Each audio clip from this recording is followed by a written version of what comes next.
Hello, everyone, and happy Monday. Welcome to Adobe Livestream. I am your host, Alejandro, and joining me is the great Jeff Deibel. Hey, everyone. Now, before we dive in, I just wanted to go over a few housekeeping rules. I wanted to go over the schedule for today and tomorrow very quickly. The schedule will be Photoshop with Daily Creative Challenge with Voodoo Vow at 9. Then at 9:30, Adobe Live with Graphic Design with Cal Lauren. And then finally, Adobe XD Creative Challenge with Sam Anderson, which hopefully there is a replay. And Adobe Live Design for Any Screen with Jeff Deibel for today and tomorrow. Next, we want to go over the Chant and Win. That'll be occurring in about 30 minutes or so, and you get a chance to win 100 die-cut stickers from Sticker Mule.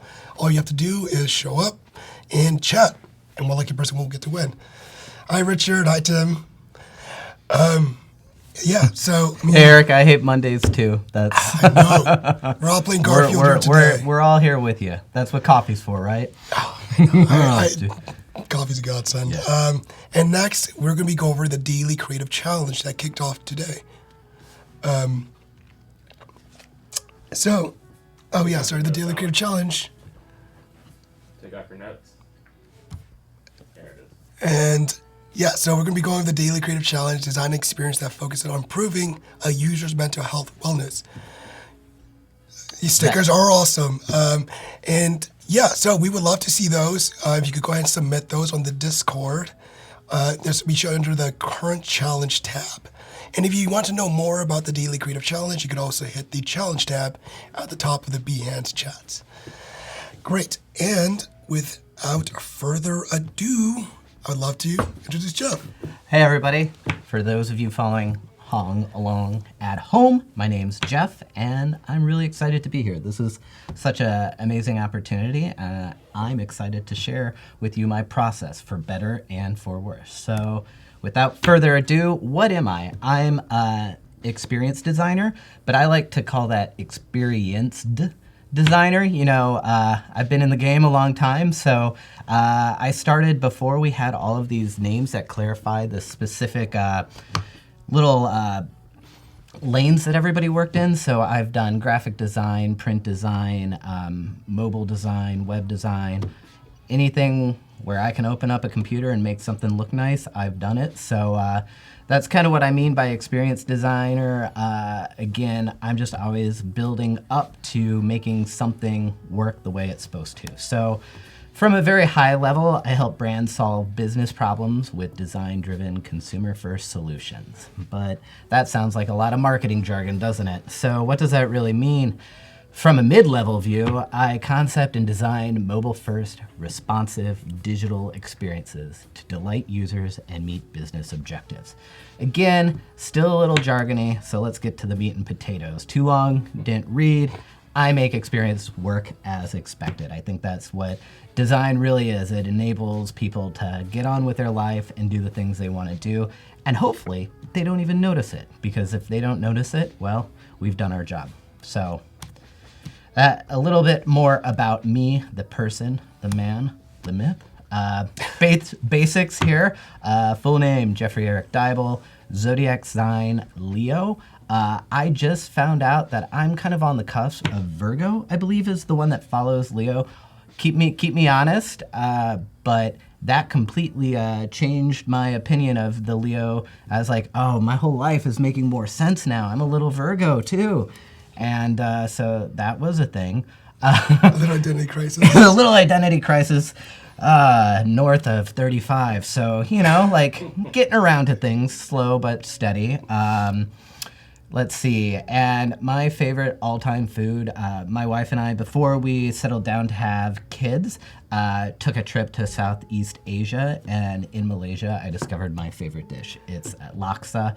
It's phenomenal, and I haven't been able to find that dish. Well, it's like a brothy soup that's sweet, sour. I would say like it's in the family of ramens, but it's a little bit different.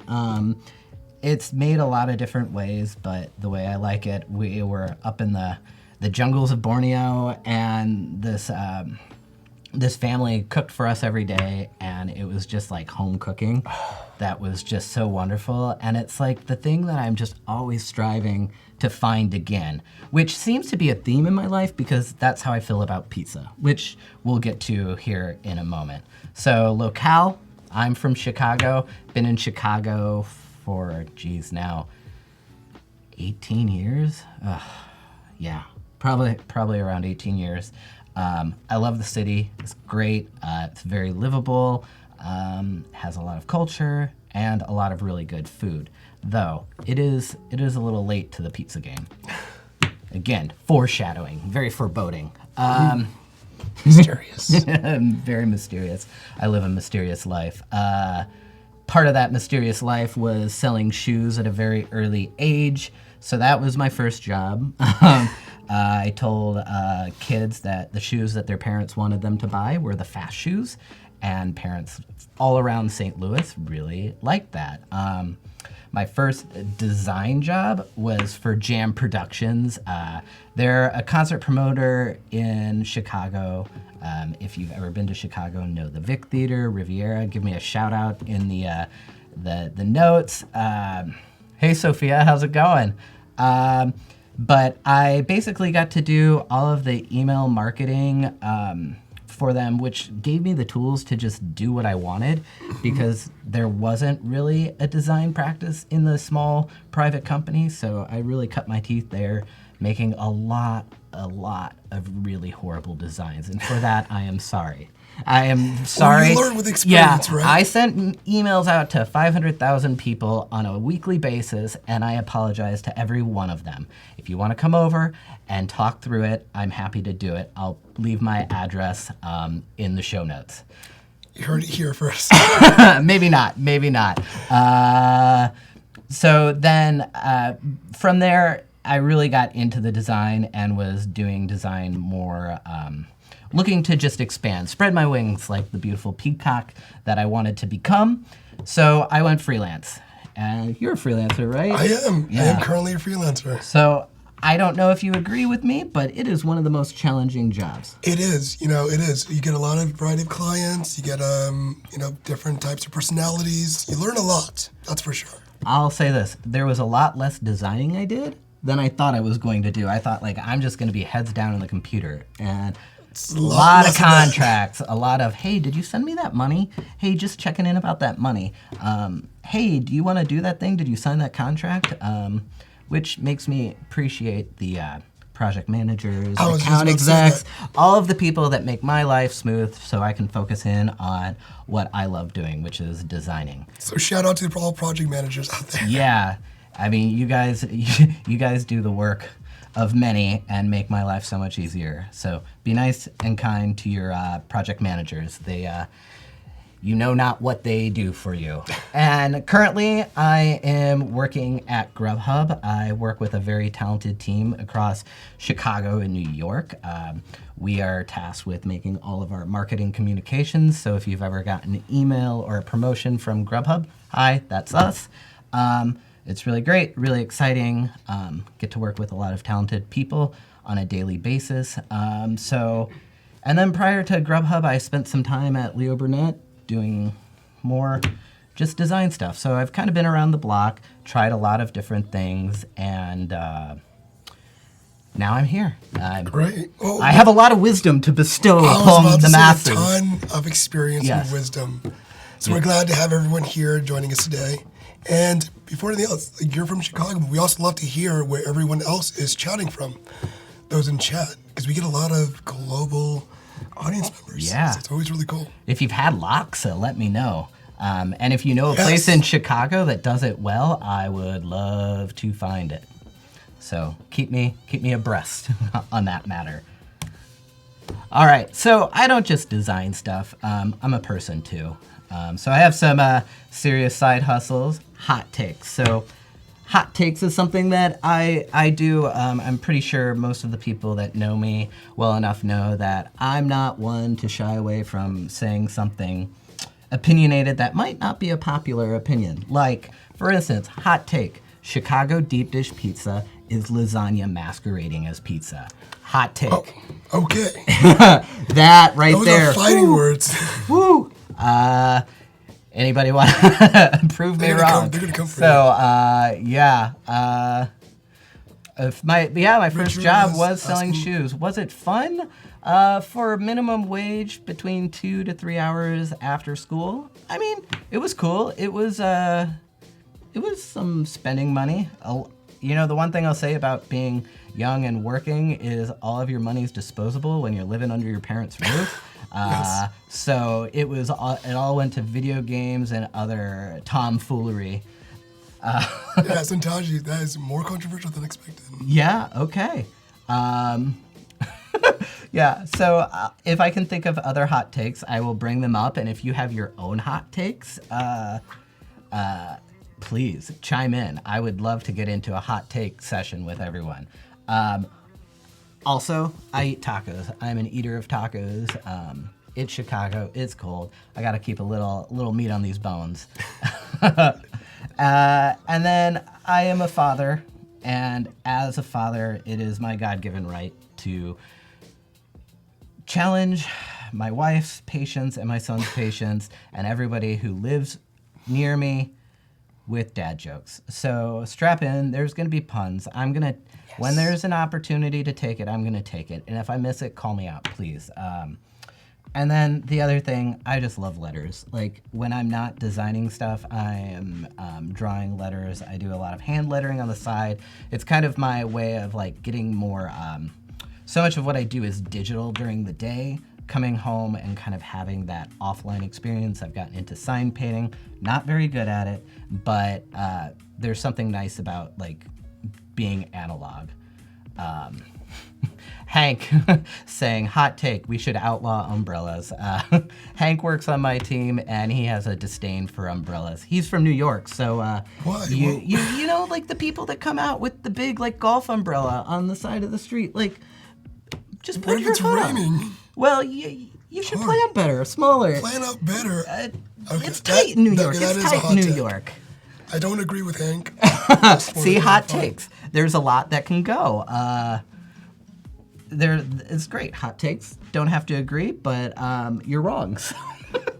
I kid. But yeah, I like letters. I don't think he's kidding. I'm just I'm saying. not kidding. I like drawing letters.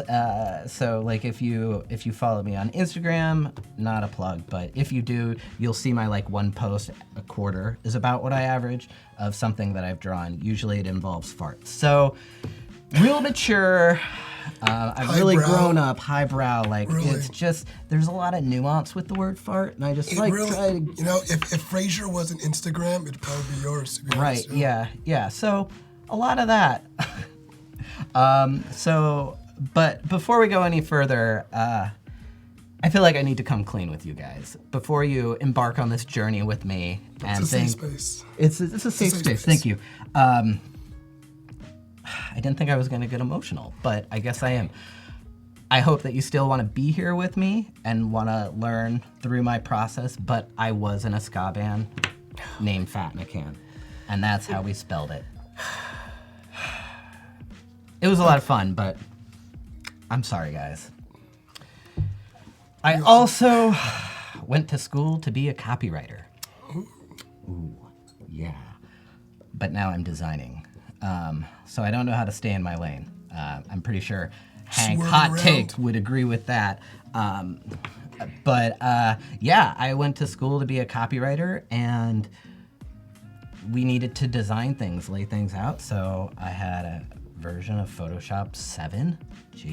Photoshop 7, and I would just lay out all of our ads. So we'd have like an actual design to present in class. And as I got deeper into my career, more every project, they're like, hey, Jeff, you know Photoshop, why don't you do this thing? And eventually I realized, like, actually, I like this a lot more.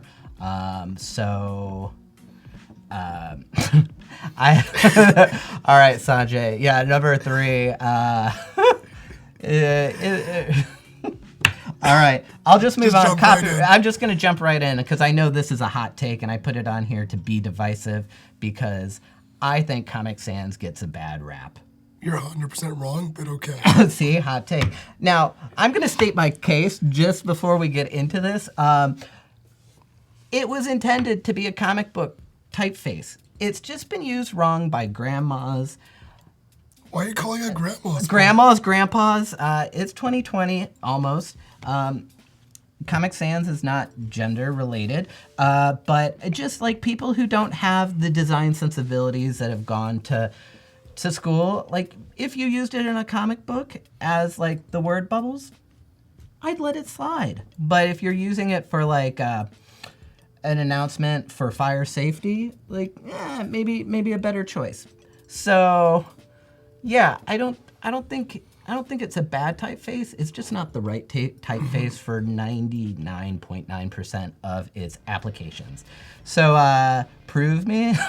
All right, Eric, I like you. Favorite font. If you can make it work, that's a pretty baller way to go about things. If you can make Comic Sans your typeface and make it look good, you know you got chops. Oh, this Comic Sans new. It's good. Yeah.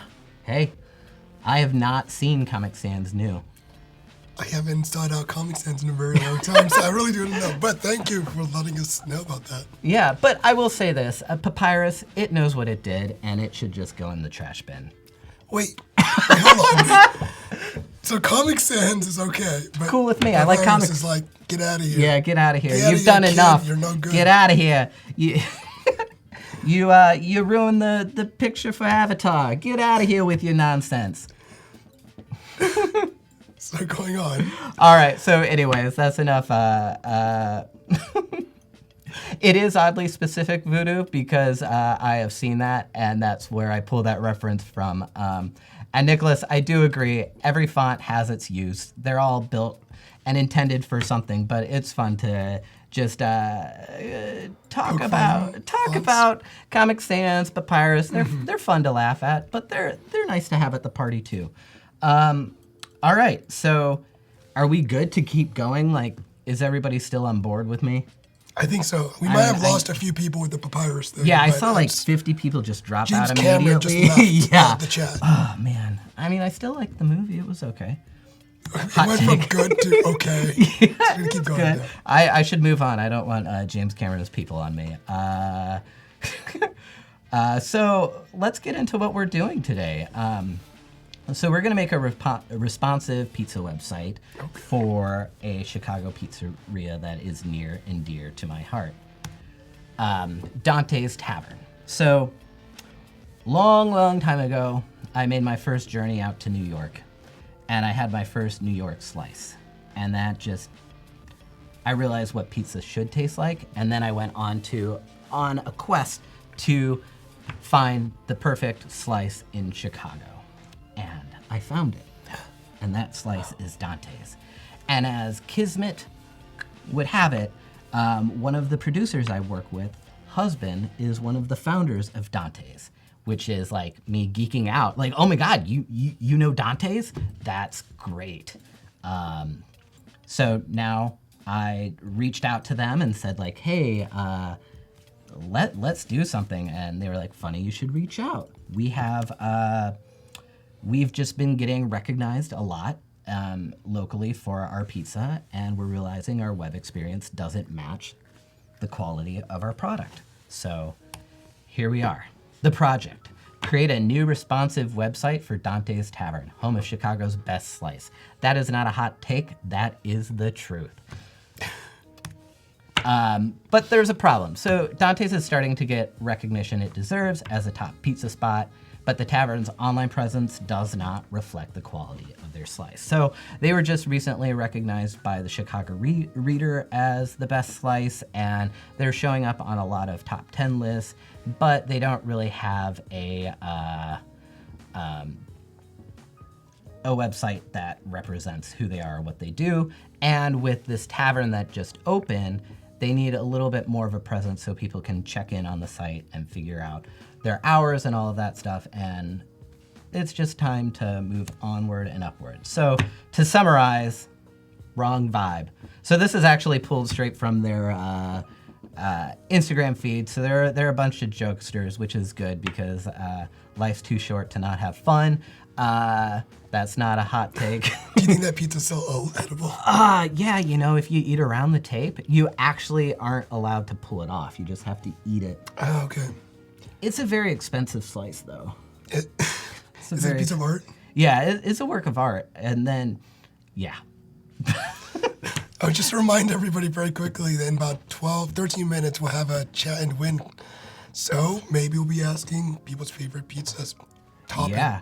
Well, tell me what you want on a pizza. For me, like, I am a sucker for mushrooms, but I guess that's because I'm a fun guy. Get it? Get it? For the people at home, let me say that one more time.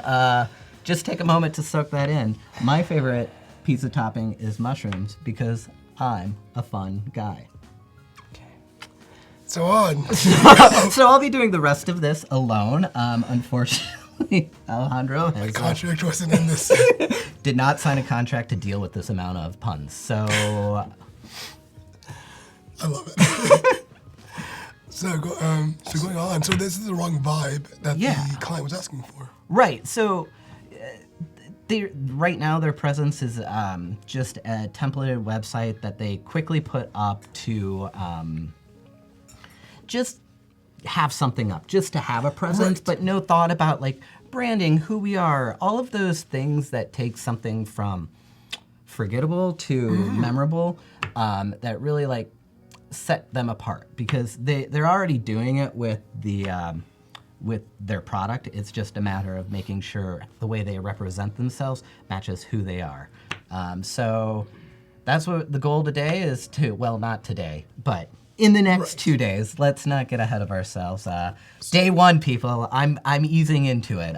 So how do you do that? What's your process? It's funny you should ask that. Oh, wow. Wow, what a great non sequitur to the next slide. It's almost like it was planned. It's like you knew that what was coming. like I just wow. Look at this magic on screen happening here. So first thing I always do is I sit down and chat with the client. I'm sure you know this with freelance email and back and forth communications. Text can only take it so far, and you can really cut to the meat of the situation or the beyond beef if you're a vegetarian, trying to keep it equal. Just to get to the understanding what's between the lines and like get through the email. Like you can spend too much time like figuring out how to word things instead of like just getting dirty and doing the work. So I had a conversation on the phone with George, and he kind of just told me where they were at. So I've kind of explained the upfront already, but we talked about everything that he was hoping to get out of the project, what his pain points were, and kind of just anything and everything. Kind of, I just sit there and I listen, I take notes. If words pop out, I write them down. And from there, I then go into a research phase. So I also set up the project, explain like, here's what we're setting out to do. Here's like timelines, manage all of that expectation stuff. I'm happy to go into that side of it, but I got a lot of puns to get into. So we might have to table that for tomorrow. But if people want to talk about that side of it, absolutely. we can always do that too. So here's like the high level of what I learned from our conversation. They love 80s punk, the Dead Kennedys, Sex Pistols, anything like that, Minor Threat. And that's kind of the aesthetic that they like. And also they're named after Dante's Inferno, so obviously there's the 9 circles of pepperoni. That the stomach has to deal with. The Ramones, absolutely great band. Okay, Joe, hot take on the Hawaiian pizza. I appreciate you coming in with that hot take. I disagree, but respect you. We should clarify, Joe is saying Hawaiian pizza should be expunged from human history.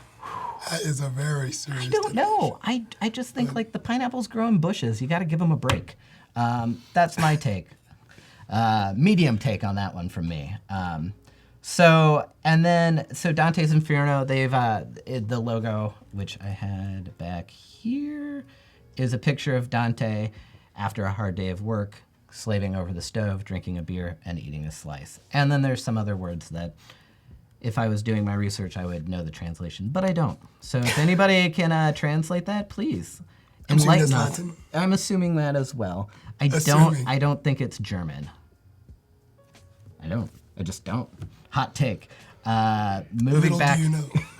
So, like, the first two are somewhat obvious. Like, okay, some of the team are tattoo artists, and just kind of got that like little bit like edgier vibe, and they want to bring that into their experience.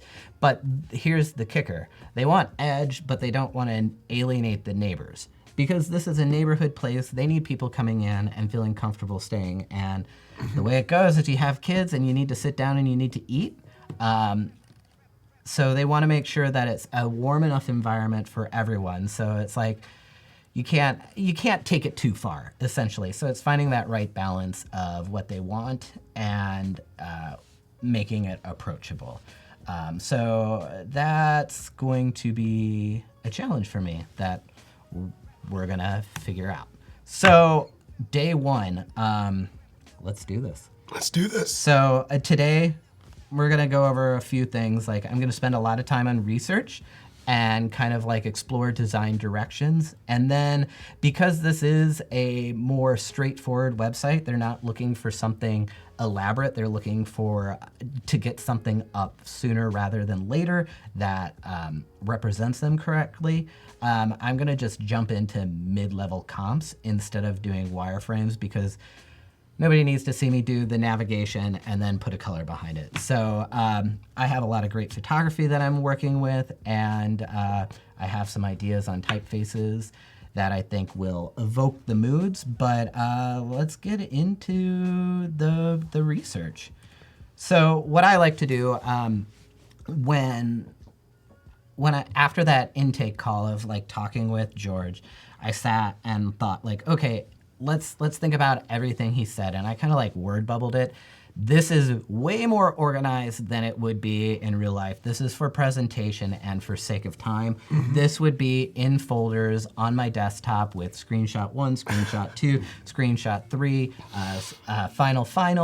But final. I just write down the words and things that I'm planning on going into. And then, so I have 80s punk, Dante's Inferno, and then tangents. I think tangents are a very important part of the research process, especially before you get into the editing stage, is just letting your mind wander. Find those connections that aren't necessarily right away apparent. And that's how you get into a space where there's something ownable there. And then always, I like to know the competitive landscape that I'm working with, just so we're not making anything too similar to somebody else. Like we need to stick out. Like your client needs to stick out from the people that are in the same industry. So it's clear that when they get a communication from, say, Dante's, they know it's a Dante's communication, and they're not mistaking it for Pizza Hut.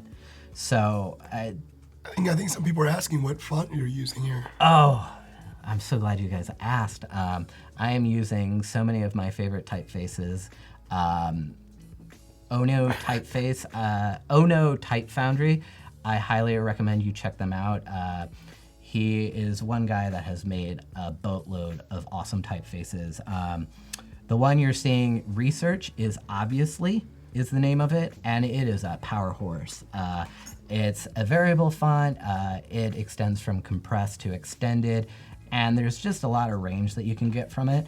And it's like quirky, but also like buttoned up. So I just love like the thinner ones look really nice and appropriate. And I can show you some of like the fatter face ones, but man, this guy just cranks out awesome typeface after awesome typeface. And the other typeface I'm using is Beastly, which the same Ono typeface Type Foundry designed as well.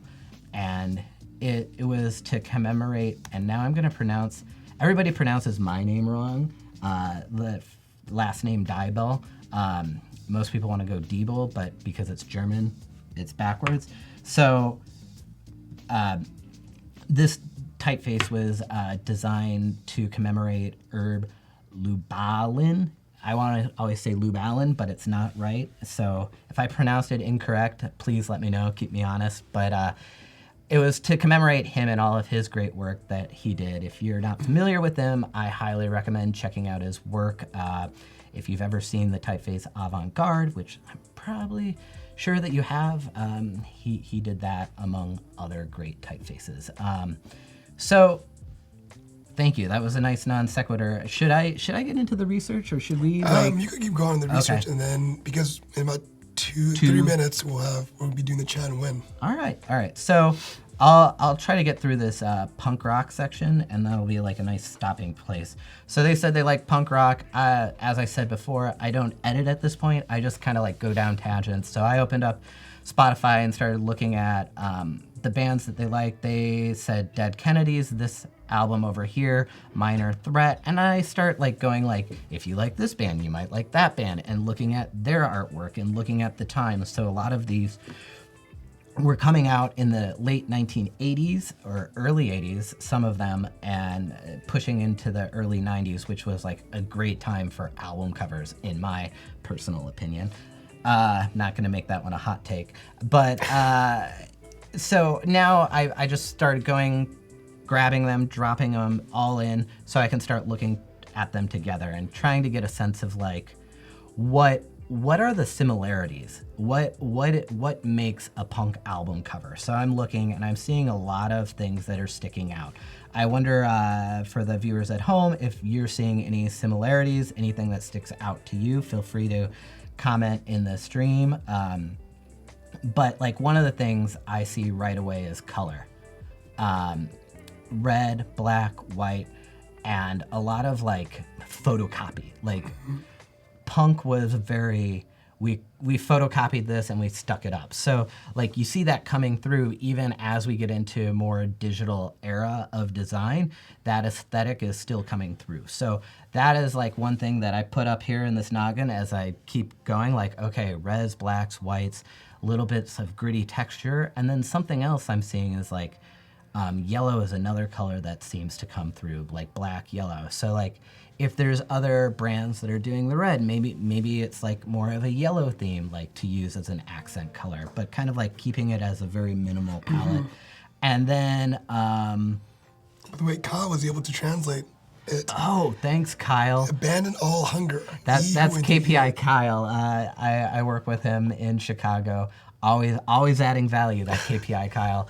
Santaji has a really good point too. They has a very do-it-yourself aesthetic. Yeah. And they do have a very like a texture feel to them. Right. Like you can feel the grit in your hands, which is kind of like what they're trying to get at. So I always take what they're saying and try to translate it into my design brain, because they might be saying one thing, but I always think like, oh, that's interesting, and I don't agree with it. How could I like translate that into something that could work? And we're at the countdown. Yeah, the countdown's to 0. Chan wind. So we need to think of a question. Oh. So we already asked about the toppings. So why don't we do favorite style of pizza? Favorite style of pizza. Yeah, I want to know what your favorite style of pizza. Do you like the deep dish? Because I already called it out, New York style. California. I think that's all I know. That's all I know. Hawaiian? You know, I don't know. I mean, whatever. Bake at home pizzas that you burnt because you forgot they were in the oven. Not Does that my happen favorite. to you often? No, it's never happened to me. Just speaking hypothetically. Hypothetically, I have burned pizzas before. Favorite style depends on my mood. Okay. When you're in a good mood, do you go deep or do you go thin? New York City style. Yeah, that's my style too. Yeah, New York, hands down. New York pizza is the thing for me. Tell him we got a break, Alex. We got a break. Is that? We'll be right back. Tell him we'll be right back. We'll be right back.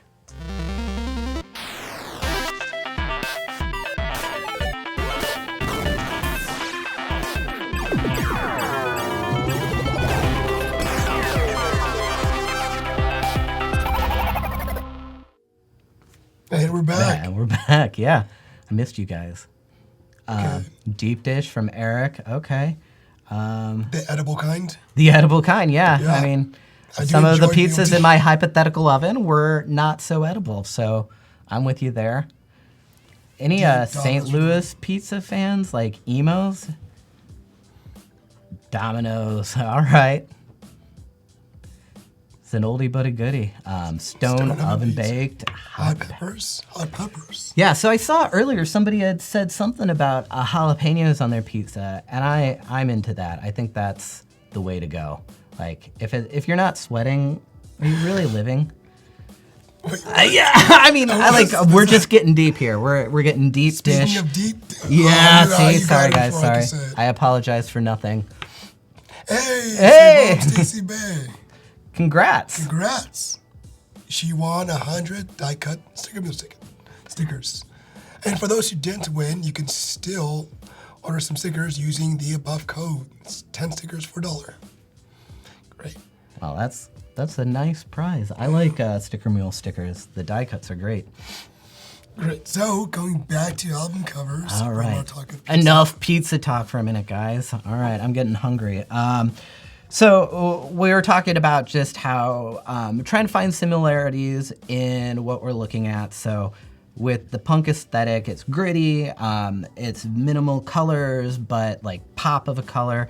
There's like a lot of noise, and we're seeing like some yellow, black, white palettes and some red, black, white palettes. So I've kind of like stored that away in the back of my head. So I didn't want to stop at album covers, so I went to concert posters, and now you start seeing some more forms appearing. So we got a lot of like white on black, the text, the interchange between color.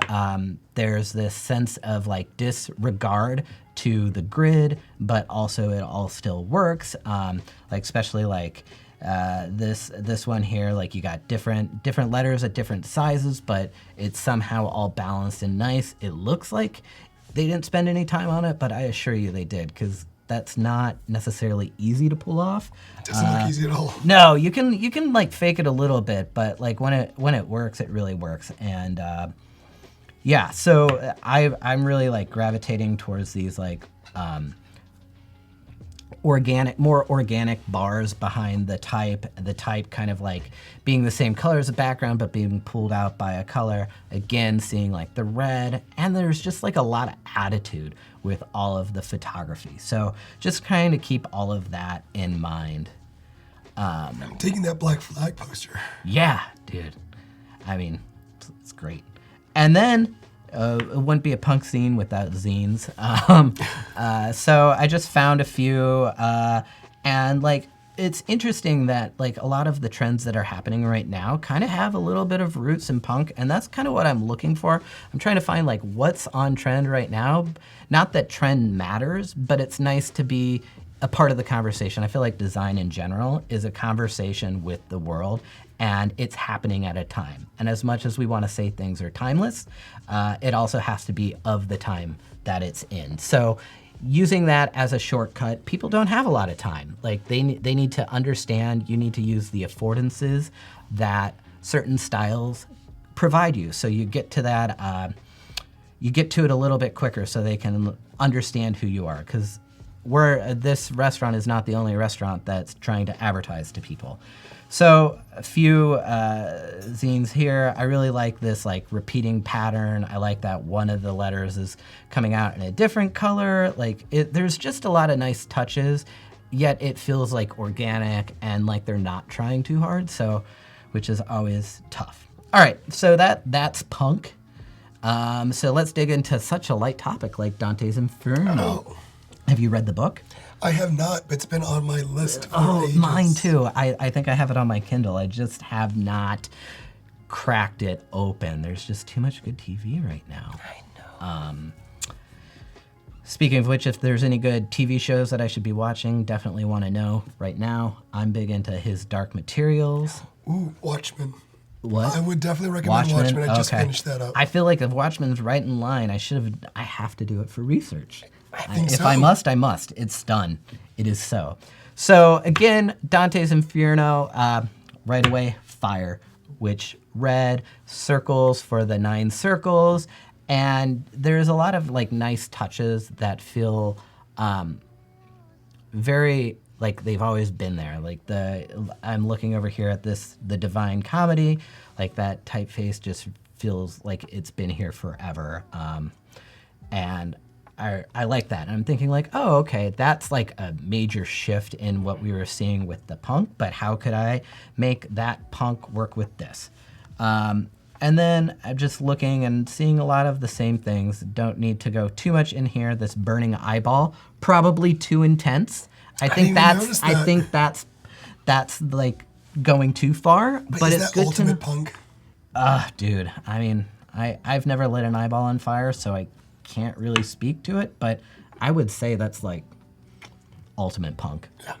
Hot take here. I see what you did there. Very hot take. Maybe one of your last takes. So after like looking at book covers, there's a ton of art around this. So let's get into the art history of it all. And as I was searching, I was finding like a lot of themes where it's kind of like coming down in this like triangular form, which kind of reminded me of something, but I can't quite put my finger on it. What did I be? All right, well, It doesn't okay. matter. But yeah, so like the circle, I'm pointing at my computer screen like you can see it. I'll use my mouse. Sorry, first time working out the kinks. So a lot of circle imagery, a lot of black and white again. Then there's some stuff that gets a little bit dark, but what really caught my eye was this. It's a pizza slice. Oh, I think that's a Supreme. That Yeah, looks like Supreme. maybe it's deep dish, or I don't know. But just this idea, I was like, maybe there's something there. I don't know if I will use it, but it's something to keep in the back of my head. I'm trying, at this time, always trying to give myself options and avenues to take, because once I start diving in, I don't know exactly what I'm going to do. I have a good idea, but Just trying to curate as much information and ideas as possible to be able to give yourself leeway and wiggle room to really explore. 100%. So let's get into like, that's a perfect segue into mind tangents. Dude, this guy, professional, hot take. I just don't know if that's a hot take. It's not a hot take, it's the truth. So like seeing the design aesthetic of the punk stuff made me think of like 90s design in general, and the first designer that popped in my mind was David Carson, who basically just like came out on the scene and created a whole vibe that just really worked. I have very little of his work up here, but if you like this aesthetic, he's basically what everyone today is pulling from. But he had a few that really interested me for the sake of this pizza. It's a really awful poster about shark fins and people definning sharks, which is not great, but I liked the layout and was looking at it from an abstract perspective of like, oh, those look like pizza slices. That is I was like, that's interesting. They're all laid out. It kind of feels like the same vibe, but different. I wonder if I could do that with pizza slices. So again, options. And then Dante made me think of church, which made me think of stained glass windows. And so a few stained glass window thing. David Carson made me think of Sagmeister, and got some of his work, but I felt like maybe that's like too far. And it's good to figure out like what's too far, what's just enough. And then I saw a few like things that made me think of like cheese melting. And I thought that was like an interesting thing that I want to try, especially with like the Adobe auto animate tool. Like That's what true. if like a button, when you hover over it, the cheese melts a little bit? Like what if that happens? Awesome. I don't know if I can pull it off, but if I can, We should try. we should try. So yeah, just kind of like looking for things, and then I stumbled like on some UI that I really liked. I thought it was really nice for it was the Person of the Year Time magazine. Like, oh, maybe this is a way that I could outline like the slice of the day or something like that. So just really trying to give my brain a lot of different ways to go. Is that Bob Iger holding Baby Yoda? Uh, I think it is. it seems to be that. Oh my God. I love Little Baby Yoda. Easter egg for the the Baby Yoda fans. A lot of Baby Yoda fans out there. It's hard not to be. Yeah, Oh, hot take? It's not a hot take. I don't think that's like just a take. I honestly thought he didn't start out as Yoda looking. I thought that was just him aging. Wait, what? No, like Baby Yoda to like Yoda today. Oh. I thought he was going to be a little bit more less Yoda-like. But then he was like a Baby Yoda, and I was like, dude, you've been that way the whole time. Heart gets me right there. Yoda. We must go on, we must. I do really great accents, too.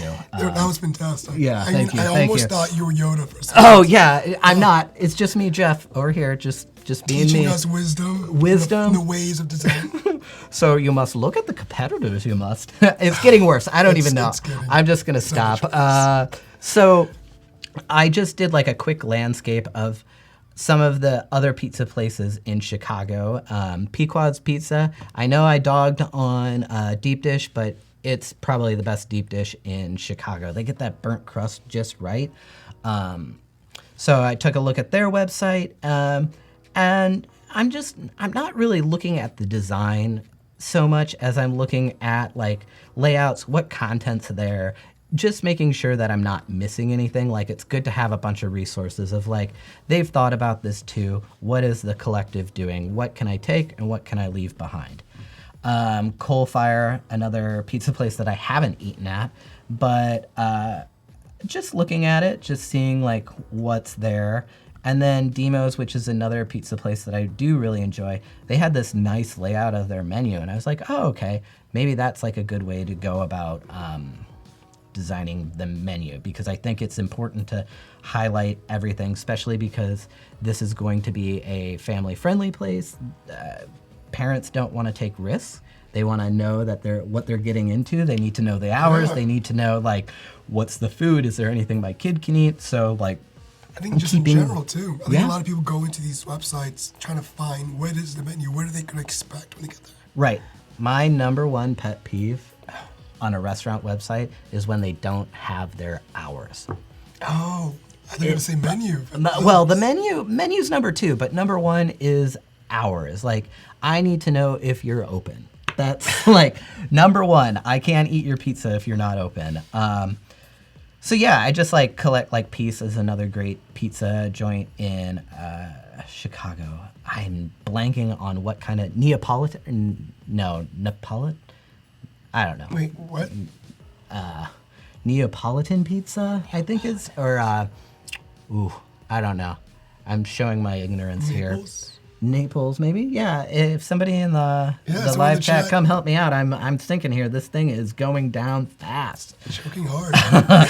Whew, I'm crashing. But then also over here, Polly G is another pizza place in Logan Square, which is, I mean, not super close to where they are, but it's still within the range of places. And they had like a very like pulled back minimalistic website, but it has all of the information. I found that interesting.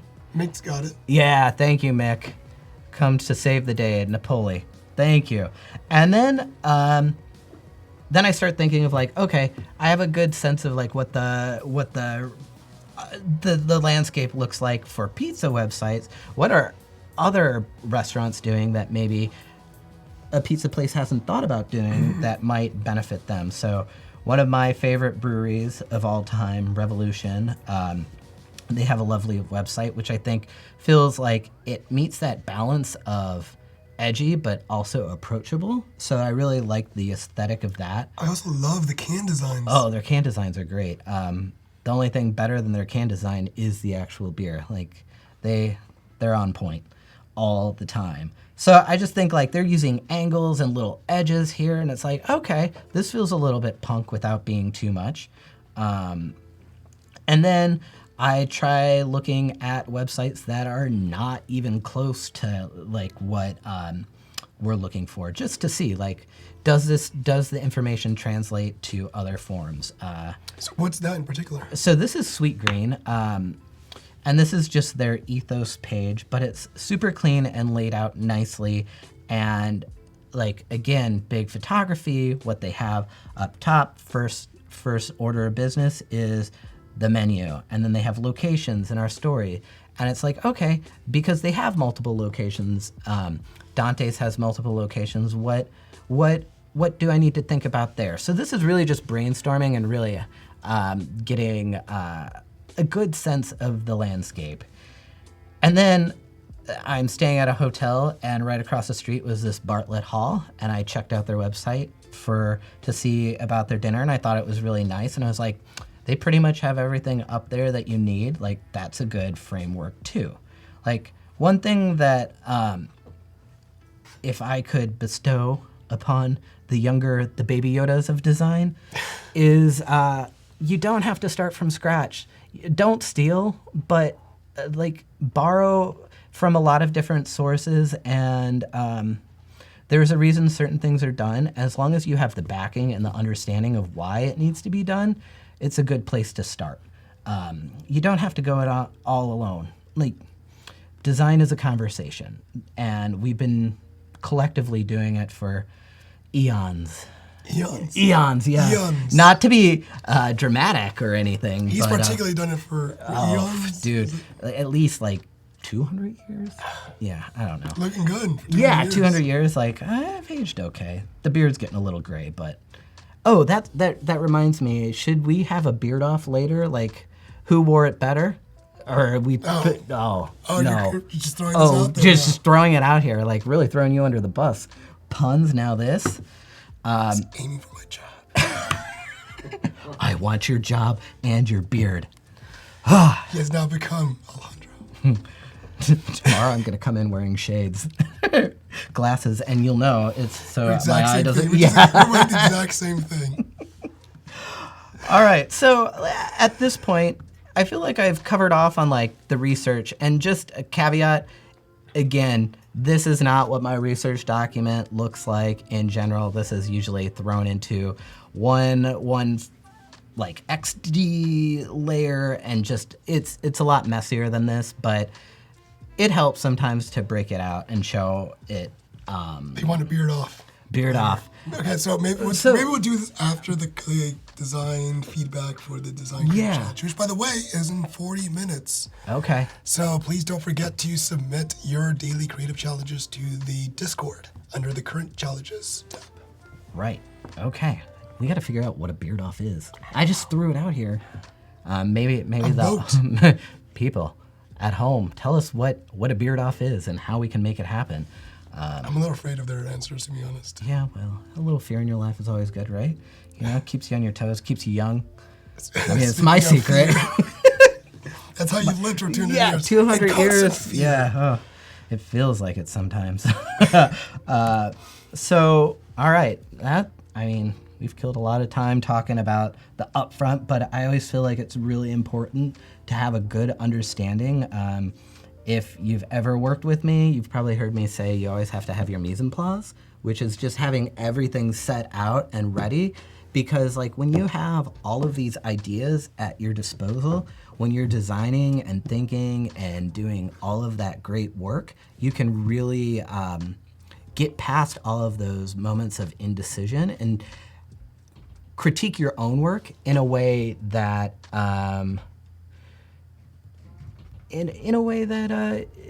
is a little bit more meaningful. It lets you get deeper in there. Well, it doesn't look like I got to the do this part of the slide, but let's make a website. All right, and with that, I'm going out of preview mode and gonna get into some design. So I haven't done anything prep work whatsoever other than the research. I really wanted to bring you guys in to how the encased meat is made, or I guess you would say how the sausage is made. So there's going to be some struggle from me, so strap in, root me on.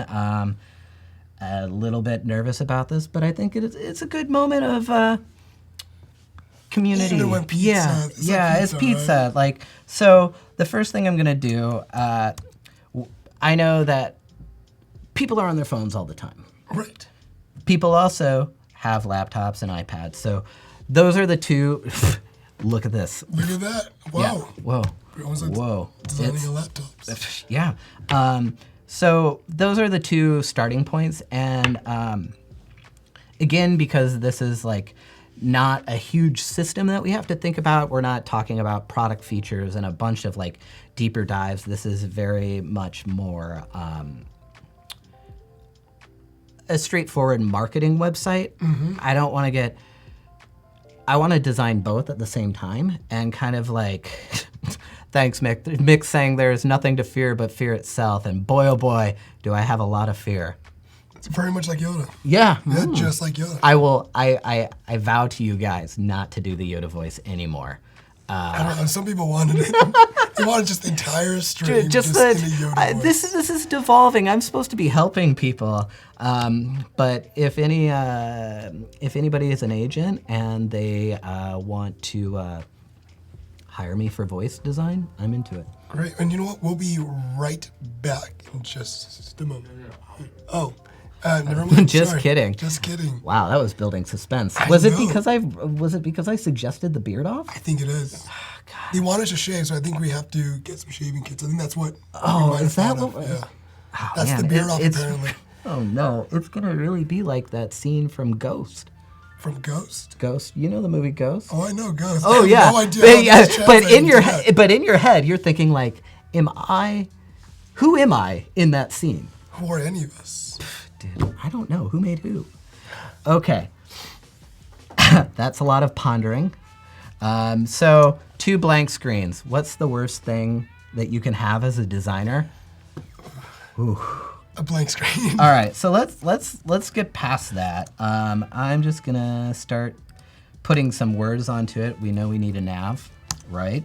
We're gonna want to nav menu hours. What other hot takes did we have? Like dish of the day. Let's add some features in there. Links to social. Pictures of the location.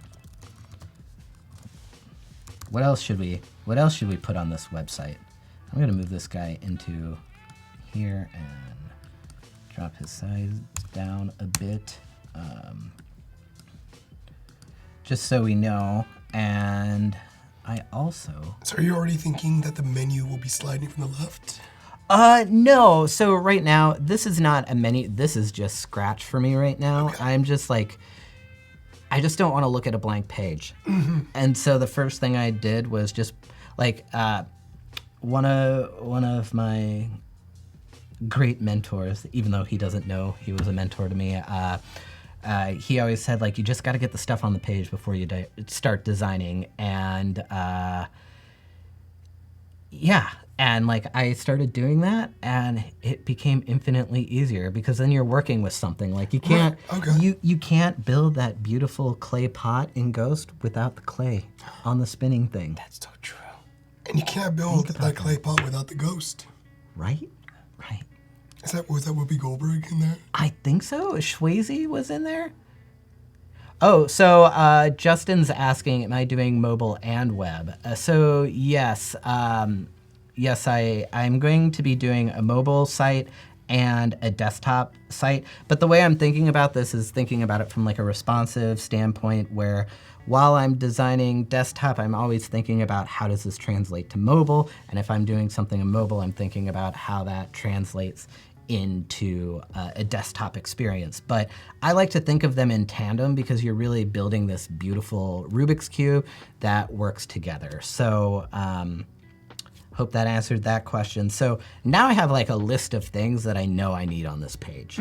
And I have like a framework. So let's start pulling in some, let's get out of that. Nobody needs to see the dumpster fire that is my file system.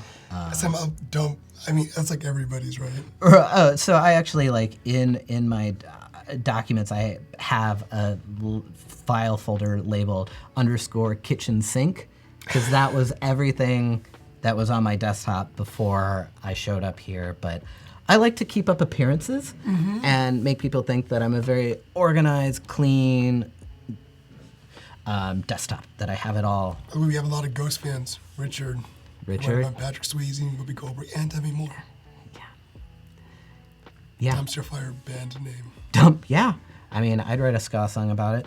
Did you? No, Oh, missed opportunity. It is a missed opportunity, but I did write a song about Taco Bell, the kiddie pool. Wait, really? Yeah. Skanking Burns Fat. Jeez, what else? It was high school, and I had a lot of time on my hands. So what was I doing? I was coming for Dante's. So Dante's stuff. something I do. Highbrow all day. jokes. You guys tuned in for that highbrow, nuanced humor. Anything the client gives me, I put into a folder called in, just so I know, like, this all came from them. This is their stuff. So I have, like, a menu. So I'm going to... So that's their menu. Yeah. Okay. So I have their menu, and we can open that up. And I just, like, I love hotkeys as much as I like hot takes. But I just use that copy straight to paste board so much, because then, like, I don't need to be fancy about it. But here we go. Now we got, like, the menu. The website's done. So thank you for joining us today. I'll see you tomorrow where I wrap this up. This was wonderful. Wonderful. All right. So what I'm doing right now is I'm just getting a few of the things that we need on the... So these are mainstays. These are things that he has requested, or things that you thought these are just like the basic assets that I was provided.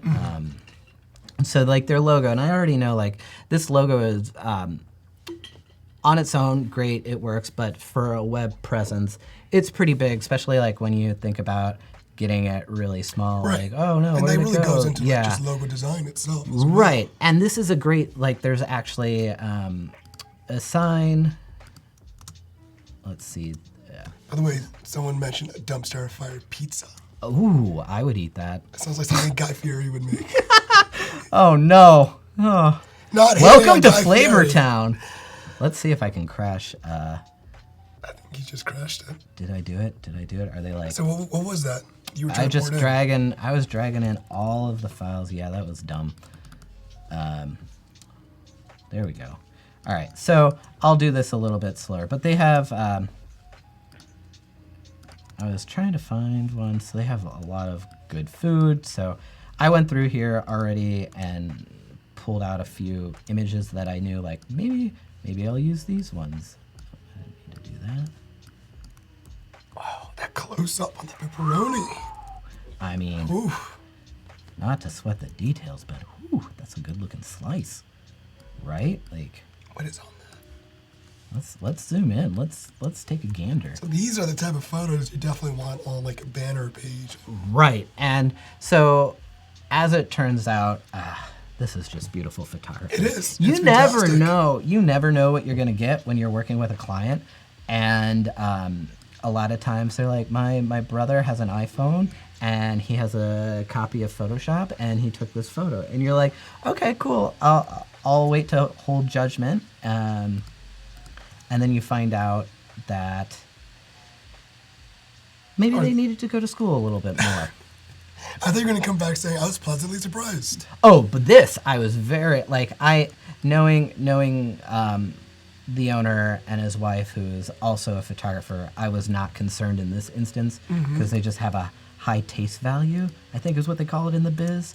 That looked cool. Yeah, so there's like a lot of this cool stuff. We can like cycle through it, and like, here's the taps, and I'm thinking like, oh, we need to have a beer list. Right. On the... That bottom one, that right bottom. This... That right above that one. This guy? Yeah, that looks like a great family style kind of. Right, yeah. inviting Food for the whole kids, family. adults, Let's see, what other ones? There's so they have a beer of the month. Okay, so that's something we should have on the website. I think that's important. So doing this also, is this kind of helping you plan out like what pages you might have to start thinking about Right. as well? So I did, so I'm thinking like, oh, okay, this is an interesting element that kind of brings in that like punk grunge. Like, what if I take this and put a little bit of that Photoshop love on it and make it feel more like a zine and like make it black and white and a little bit gritty. Maybe I can work that into the background or part of like those like little elements that like just give it that kind of that detail. Yeah. Justin's asking why there's no dumpster pictures. Oh, there's no dumpster pictures. I didn't plan it. I'm talking off the cuff here. These are beautiful, by the way. They're beautiful. This is the interior, so there's just like a lot of really great shots.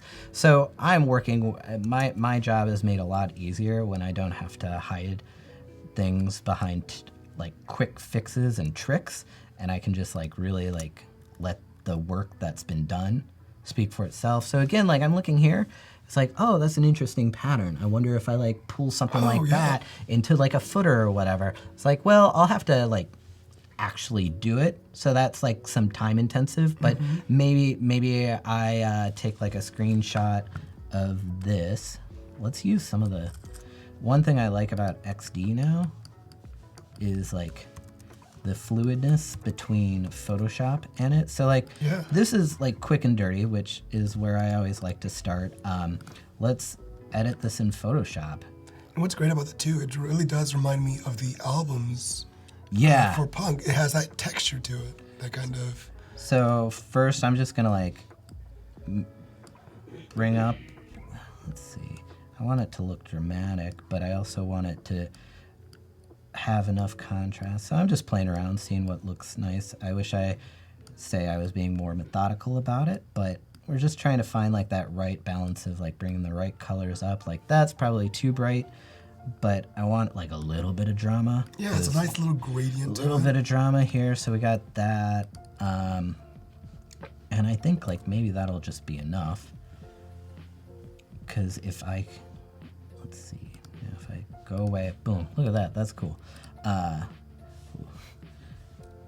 Now, if I put like a different background behind it, say like we're going black,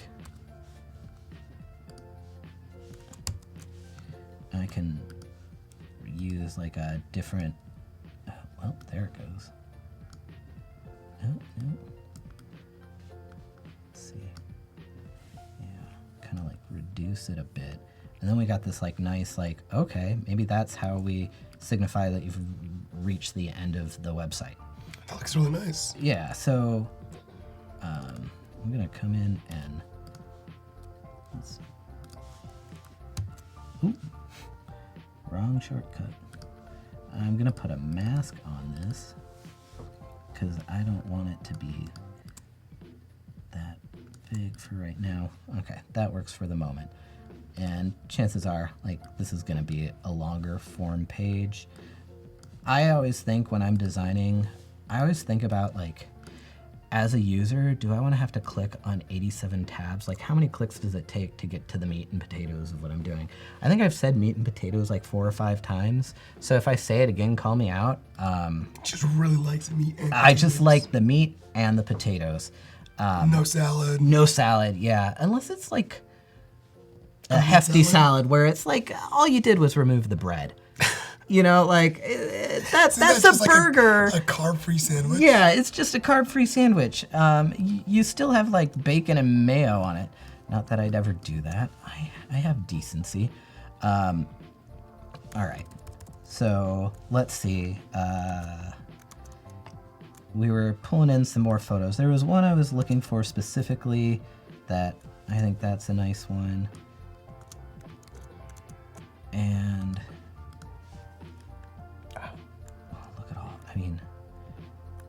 being discerning.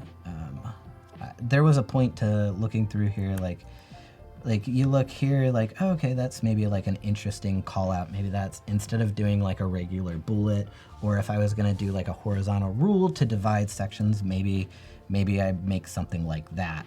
So there's just like these nice little elements that I'm carrying through everything. I love those shots, they're great. This place looks excellent to play like Dungeons and Dragons. Oh, dude. If I played Dungeons and Dragons, I'd play it here. I just don't know. It looks like a really cool game that I just never never had the right friends. Calling them out. I'm Call calling your them friends out. out. Yeah, Ricky. Ricky from elementary school. What gives? Never invited you. Never invited me. He did not. He always Really kept me uncool, out. Ricky. Yeah, Really way uncool. uncool. You know what you did. You're on blast. Adobe Live He's blast. watching right now. I bet he is. I bet he remembers me. And he's probably like, yeah, that's right. Too bad I didn't invite him. Yeah. Yeah. He's like, I stand by my choice. All right. So there's a ton of cool stuff here. Oh, that was a cool one, yeah. Yeah, so I'm just pulling stuff in. Here's what I was looking for. I could have like labeled this or marked it, but I think their logo let's go all the way back to the logo for a second. I think this works great where it is. It's the heritage of the brand, and as a designer, you always have to be conscious of what has come before and think about the ways of like, how does that link to what you're going to do now? So this does not read at small sizes, but a big sign lit up at night. It's got all the points. Hot pizza, cold beer. I'm interested. But I do think as far as the website goes, like you don't want you don't want too much scrolling. You don't want like the real estate of like something like this, like that, like when you go into preview mode here, like that's a lot to take in. Like it's a mood, but Thankfully, I understand Latin. yeah, right? So, like, is it doing what it needs to do? And you can do that big when they come to the website, but then for all of those other pages that you're building out eventually, you really need to be thinking about, like, how do we say this in shorter? Like, what's the, like, I like to think of logos as responsive, like the same way of, like, a website. Yeah. Like, how does this work in a smaller format? So, like, right away, the first thing I think of is like, what if I look at me just being fast and dirty with screenshots. Like maybe we take this, and like when I'm just starting out, I'm not worried about doing it the right way because I'm just like trying to get to the idea. I am thinking visually, and that might come back to bite me, but now I can like think about like, is this something that's worth diving into? So a few things going back to the research. I'm going about this in a lot of different ways, chatting. You're seeing like the madness happen, but let's go back to the research for a minute and start making some decisions. So the first thing that comes to mind is we need a color scheme. So that's important, right? Everybody wants a color scheme. So it seems clear to me that we're going with black as a background color. Like, cause the red full screen, let's see what a red full screen looks like. It's a little... Someone called you out, meat and potatoes alert. Oh, did I say it again? Ah, Mick. I didn't, did I? I've just gotten so used to it. I've got, yeah, like... It just glazes over. It's we're, like, okay. we're becoming fast friends. Most people, like, disregard 97% of what I say. Like Ricky. Like Ricky. Who? What? People play Dungeons and Dragons like that? I'd probably get... I don't... Wait, what? I'm just gonna stop. I caught myself in a dad moment and just stopped. You're welcome, everyone. No, I want to know what the dad moment was. Oh, I was gonna be like, I'd probably end up in the dungeon for saying meat and potatoes so much. But can we get like a sound effect for when that happens? Like, can like the meh, meh, meh, meh go off? Like It's if a I really do, obnoxious sound. yeah, just like because it's almost as obnoxious as me saying that over and over again. So the point that I'm trying to illustrate here is like red. Okay, on mobile, like I can kind of get behind it, but that's a lot of intense color, and you got to think about like readership. And I'm Do you getting feel older. Like it would be difficult to read? Well, let's dive into that. So again, there's a lot of black letter going on. So I have, let's try. I have this typeface called Broken Script. So So remember, we got 20 more minutes for the daily creative challenge. So remember, please submit your daily creative challenges onto the Discord under current challenge. We look forward to reviewing those. So a red background, you're kind of limited to two things: white and also black. So let's just view both. And I think like it kind of looks cool, but that's like more of like a branding impact, not, I don't want to read the menu on a red background. Like the more you stare at it, like the cones in your eyes start changing everything colors, like optical illusions start happening. So I just think like, given that this is a family place and we want business to return to return, and I want people to keep like hiring me to do stuff, we should think about the customer. But the side note is like, oh, that red is a really great way to bring something to prominence, like in the hierarchy. Let's pull something out. Like maybe we do the dish of the day in red with a photo and let the photo do it. Like, so there's a lot of things. We're creating options here, but I think I'm gonna go back to black for the, I don't like going pure black. Do you normally never go pure black?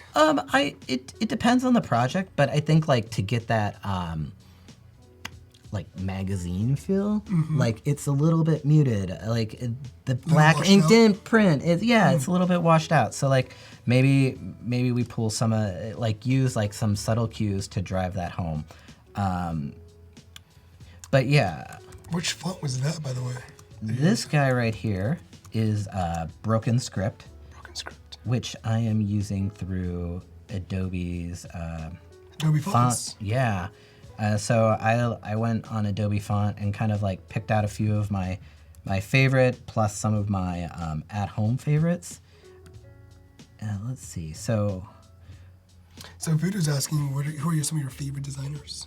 Oh, dude, I have so many.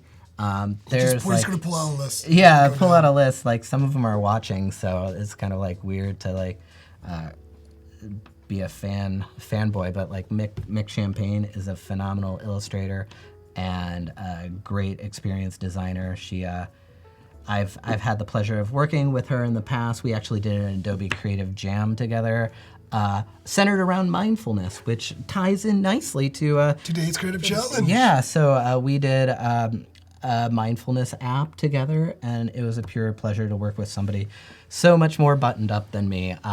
But love her work. And then, geez, I'm really into typography. So Kyle Latender is a great hand letterer from Chicago.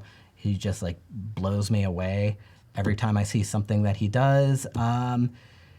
But it's kind of like bands. Like when somebody asks me like, what's my favorite band? It's like I can pull like 2 or 3, and then tonight I'll be laying in bed and I'll just yell out a name, and people will think like, just yell it out. Yeah, they're like, somebody should check him out. Something's going on over there. Yeah, it's just there's so many good designers out there. I didn't. Oh, and 2 shout outs to Chicago designers. Thanks for that question, Voodoo. I just love that name. Yeah. Deibel. Yeah, that's a good name. So yeah, Broken Script. I'm thinking like let's break this down.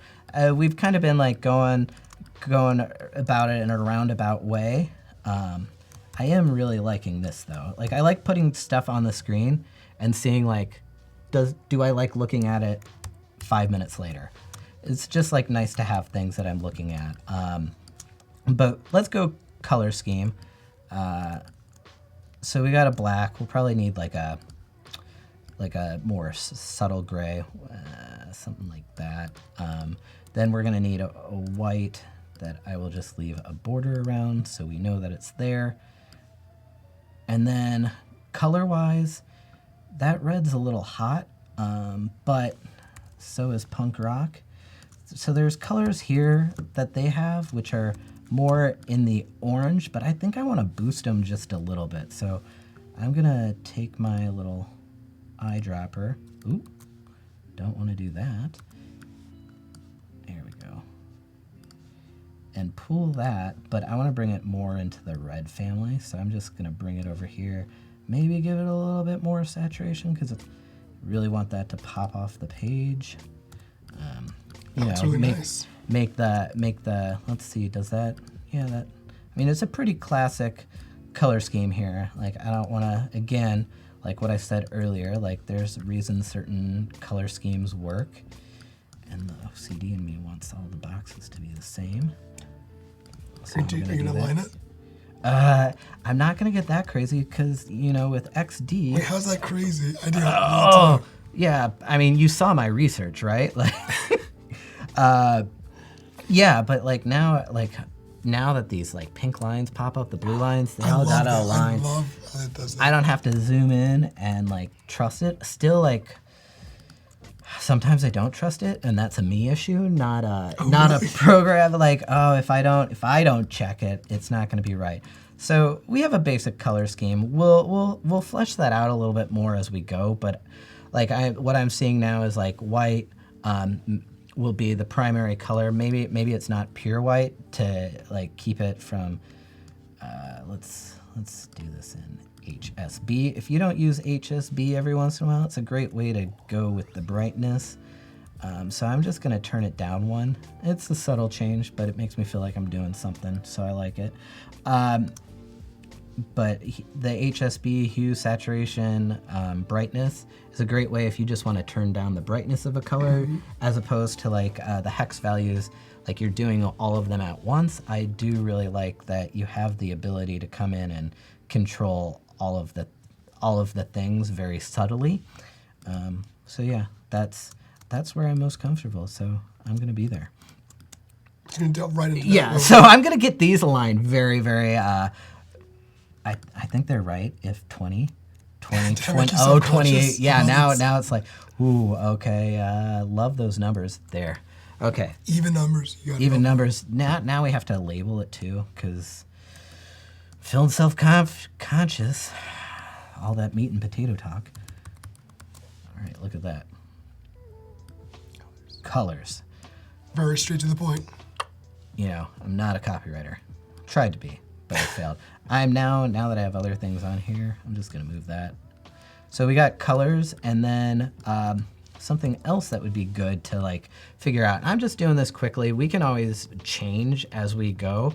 Is thinking about like what are going to be my. I always think about like what are my brand expression moments.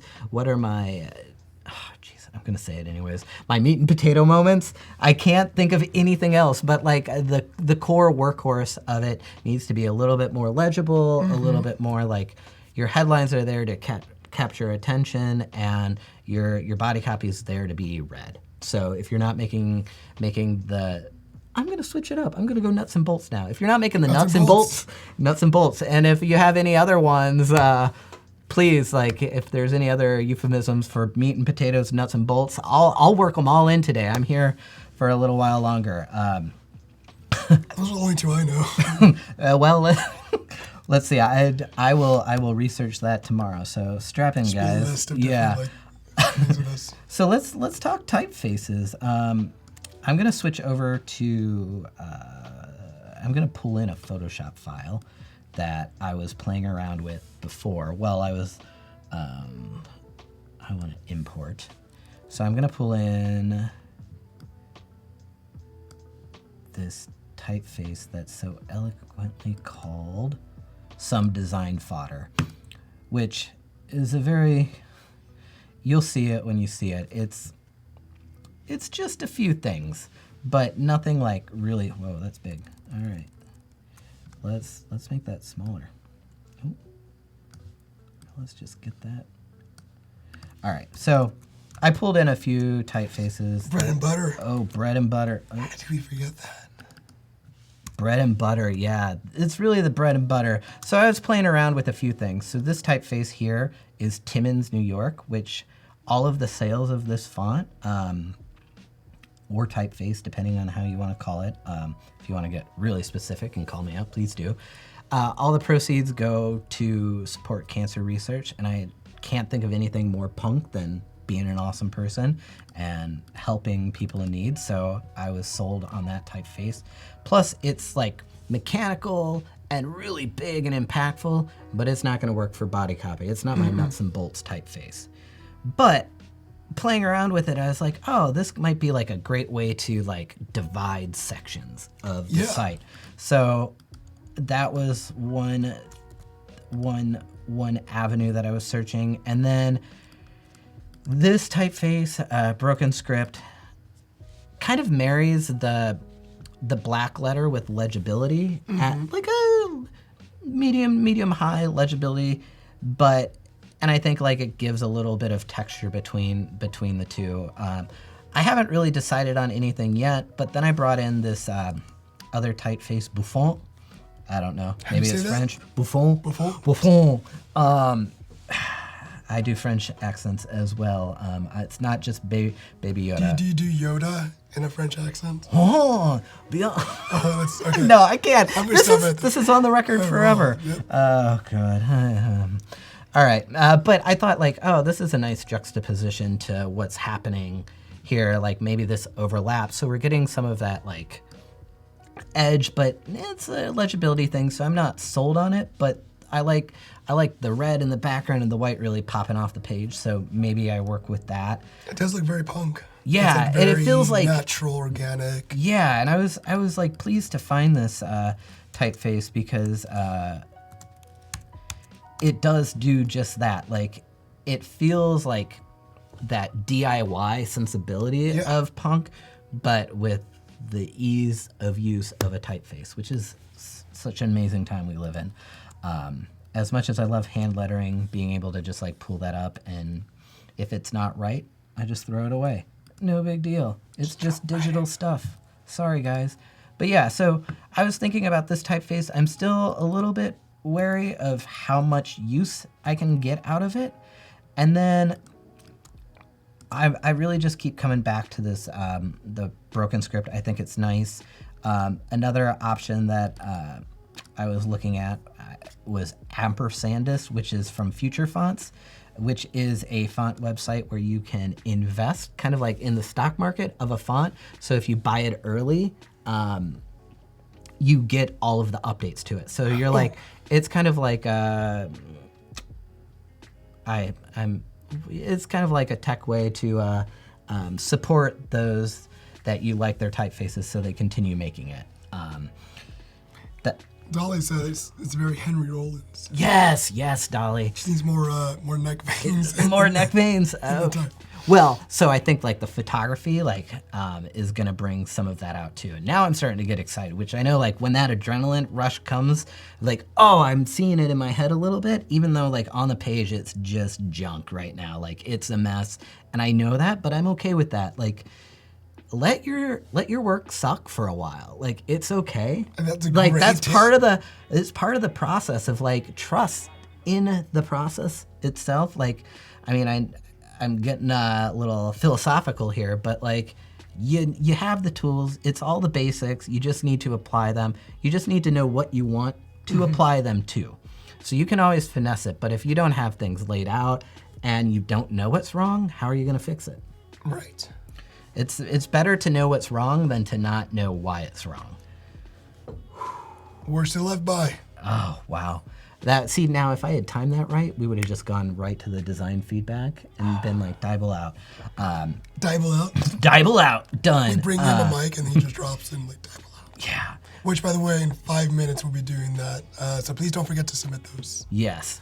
So I think this does a nice job, but then I was also playing around with this Ampersandist, which... So would that be more of a title font or body? So that's where I'm not sure yet. Medium body, like... Should we ask the chat? Yeah, I mean... What do you guys think? Yeah, like, is this headline only, or can we make it work as more of a workhorse? Here, let's just find out.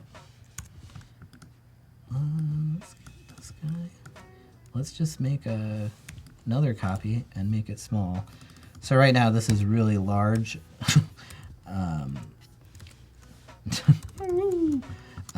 Because I brought it in my own sound effects. But like, okay, like I'm looking at it at like a smaller size. I wouldn't want to go much smaller than this, but I could see this as being like an accent font or a title font, but like I don't want to make font soup. I want to like, yes, Dolly, right, subhead. Like, I don't want to get like too far, and that makes me think like, oh, what does it look like all caps, letters spaced out? This is a subhead.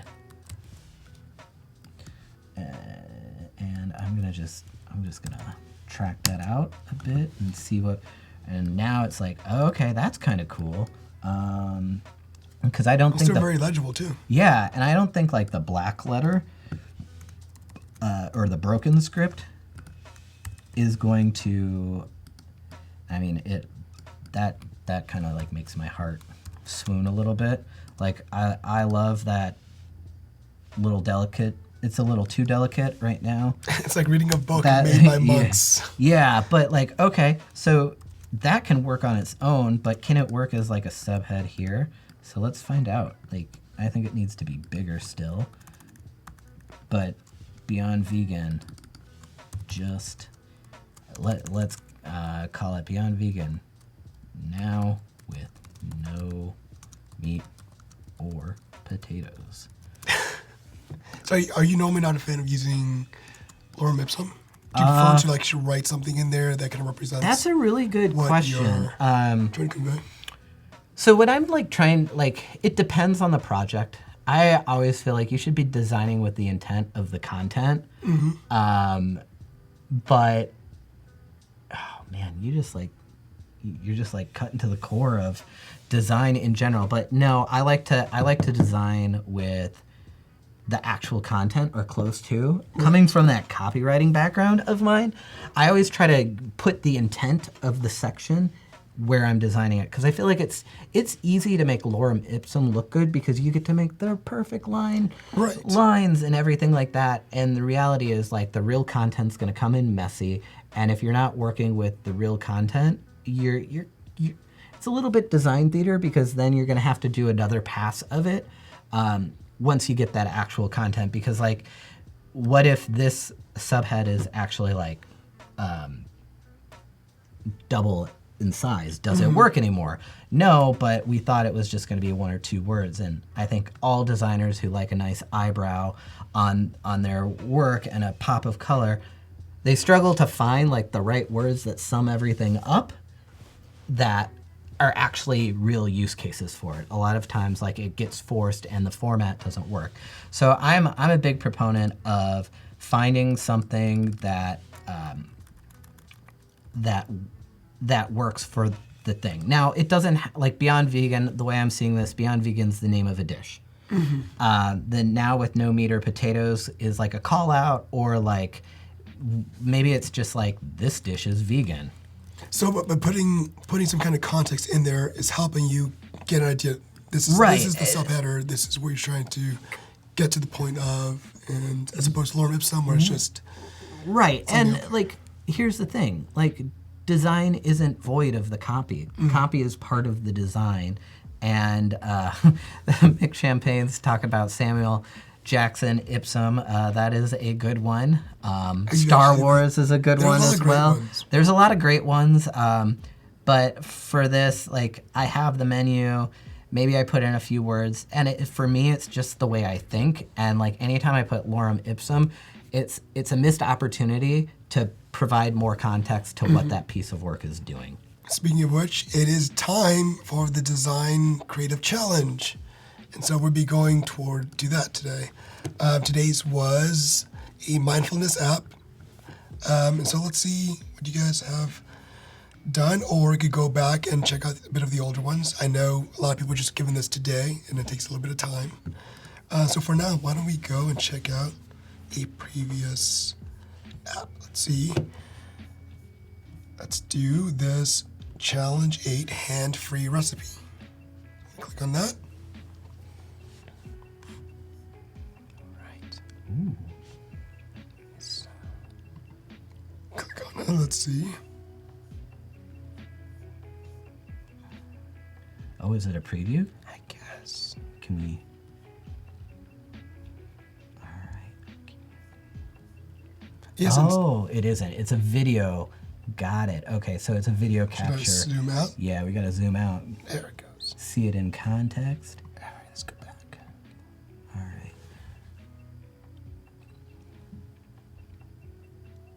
Oh, microphone for the hands-free. Yeah. Oh, that's kind of nice. When I'm cooking, like the last thing I want to do is put my grubby hands on Oh, yeah. on my beautiful iPad or whatever. It's like I do real work on this thing. I can't be putting my buttery fingers on there. My jam hands, my sticky jam hands. I love how it's buttery. Yeah, butter. It's It's always like butter, just hands covered in butter. everybody's gonna think like I'm a real slob. I'm definitely in one of those circles for sloth or whatever it is. So, taking a look at this, what were your thoughts initially just coming right into this app? Yeah, so this. I think like generally it's really laid out nicely. There's sections. It's clear divides. There's some hierarchy. It's clean. There's not a lot of extra, which I think is really good, especially for like thinking about the mode and the context of the design. Like I'm cooking right now. I don't have time for funky animations and a lot of clicks. I just want to get the information that I need to get on with my business. A few things that just like when I comp things up, like talking, this kind of ties in really greatly with the content that you put in your comps and not going lorem ipsum. Like do the same thing with the photography. Like, so the disconnect that I'm seeing right now is it says candy canes, and we're in the candy tab, but the picture is broccoli and salmon, which throws me out of, is this design working? And I know that's like, I get it, like we only have the shots that we have, but trying to be more having intent with those choices, I think is going to help sell in your ideas because people can get it. And yeah, that food looks really, really good and I want to cook it. Healthiest candy canes I've ever seen. Yeah, healthy candy. Is that broccoli flavored candy canes? Oh, that's delicious. Oh man, I those love are that great. flavor. But yeah, so like that's just something to think about. And then the other thing I would say is like you have this nice red bar that's kind of like sectioning the page off. I don't think you need the shaded background in there, especially on an app. I think like it's. I understand why it's there, but I just think like let's be super clean about it. The rest of the page is very clean, and I think it's a good design. Have the confidence to let the design speak for itself. And then a couple things I would do is I just watch the spacing and the centering of things. Like pick whether you're going to do left aligned or center aligned for all of those icons, and make sure that the spacing of the icon to the food button up together. So like when I, the viewer, am looking at it, I see that as one unit, and then there's a different amount of space between the next unit. So like recipes is the same, almost the same distance between the icon for the food and the icon for video. And if they were all Like here. like that, Right. I don't know, like because they're equal space, they have equal prominence and belong to both equally. So I would bump recipes up and then give the space that you have between the icons feels really nice, but I would just like tie that in and make sure that it's working really, really nicely together.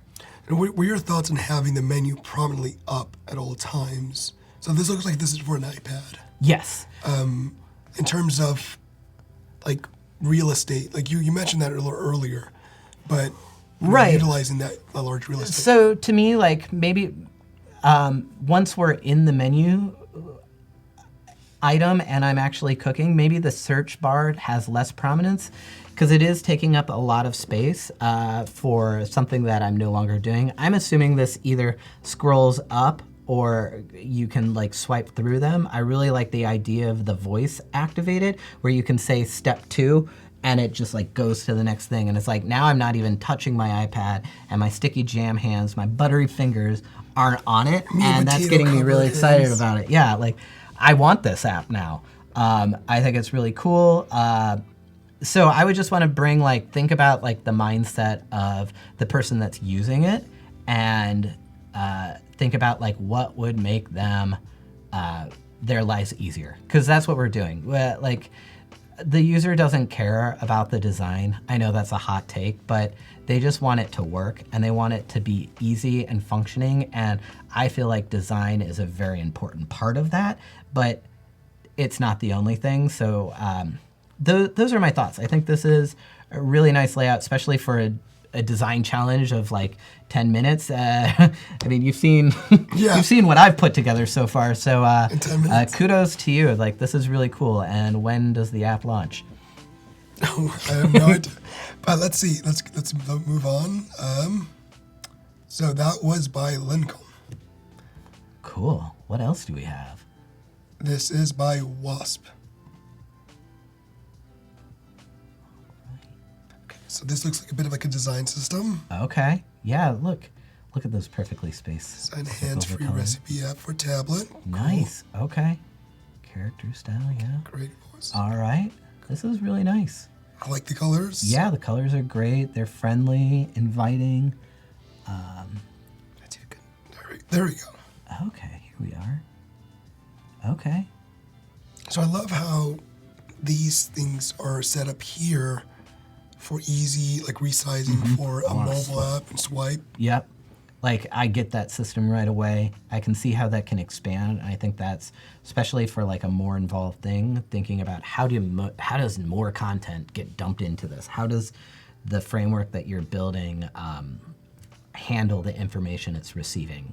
And I think this design has solved that problem for pretty much for most popular foods. I would say like you want to have like a limit to it, but that's something that you work in later down the road. But it's nice. You swipe, I can browse easily. I can scroll down when I want to move to the next section.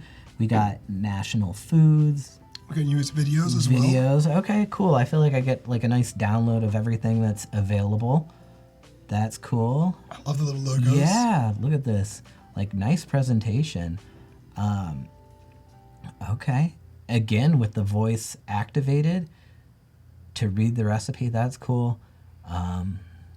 I really like that. I think like thinking about the modality of the user and how the app can interact with the person is really, really interesting. And I think like we're going to see more and more of that now with like Alexas and Siris and all of the things, the Internet of Things in our homes. So I think like thinking about like how does this app work in the context conjunction with those. of like I'm not sitting on my couch looking at the ingredients. Maybe I am, but there's a couple of contexts. Like I'm at the grocery store. One, I'm on the couch. I'm trying to figure out, do I want to make this? Right. Two, do I want to go to the grocery store and make this, or do I want to order out? Maybe pizza. Maybe pizza. Maybe you order pizza. And then three, like, am I cooking it? Like, what are those contexts, and does the app do that? And I think like bringing in the microphone's a really great way to do that. And I know like as that technology gets smarter, it's going to be great to be like read having the conversation like, hey, read step one again, and then having it play. So like you don't have to, because for me, like when I'm cooking, it's usually like the way my house is set up, it's not designed well. So like there's the stove, then a sink, and then the prep area. So I'm always like going back and forth Between like the prep area and that. That's really annoying. It is very annoying. So like being able to not have to like go to where I can have because I don't want a bunch of paper by the hot stove. That's a fire hazard. Hot take. Is that Bringing it back. so you got the flyer for the fire department, and Comic Sans is right next to Yeah, the stove. yeah. Burned by Comic Sans. One thing I noticed here is how they have it here where you can say, where it tells us you can also use the microphone to read a recipe for you.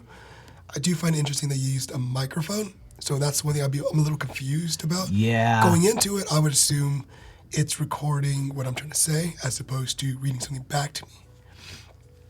So like maybe if there was a little sound or like a little person speaking. Yeah, picture, yeah. it's a little tough. That's a good point. Icons are always a little bit tricky because I'm expecting to record or say something, not have it play. That's a tricky one. I think like the next pass at this, I would explore like other icons and really button those up. Like, it's good to get it on the page and understand where you're going with this, but also then take a second pass at it and be like, is this communicating as best it can? That's the best way to put it. Yeah, I mean, are the icons communicating what you're trying to really say? Justin has a really good question. And Jeff is curious, do you think the same design UX principles apply to both digital and physical user experiences? Example, IDEO and Nielsen Norman Group. Yeah, I mean, simple answer, yes. Like, it's all design. We are all people living in one world. Kumbaya. So it all matters. Like, everything matters. And context always matters. Like, on your phone, you're looking for different things than an iPad on your couch versus an iPad in the kitchen. Like, there's a lot of different things, and you got to think of like the overall experience, which is why I like to think of it not as like myself as a graphic designer, but an experience designer, because I'm designing for the entire experience. And like, there's no experience that doesn't have a physical element. I have to touch my screen. I have to like interact with it. Me in the physical realm, getting deep again, have to interact with these digital things, and these digital things